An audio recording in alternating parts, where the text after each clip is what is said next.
तुमच्या वजनाचा सर्वात मोठा शत्रू साखर नाही, ते म्हणजे थोडस अजून घे ना.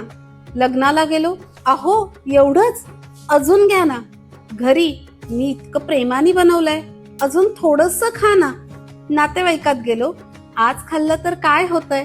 मित्रांमध्ये गेलो की आपण भूक नसताना सुद्धा खातो, कारण पोट खरं तर भरलेलं असतं, पण नातं दुखू नये म्हणून ताट मात्र आपण भरत राहतो. त्याचा परिणाम काय होतो, वर्षानुवर्ष आपण लोकांना खुश करत राहतो आणि आपलं स्वतःचं आरोग्य नाराज करत राहतो. भारतीय घरातील सर्वात धोकादायक वाक्य, एका घासानी काय होतंय, एका लाडवानी काय होतंय, गुलाबजामुनला काय होतंय, एक चमचा श्रीखंडाला काय होतंय, एका पुरीनी काय होतंय. खरं तर त्या लाडवाला, पुरीला, श्रीखंडाला काहीच होत नसतं. या सगळ्यांनी वजन वाढत सुद्धा नाही.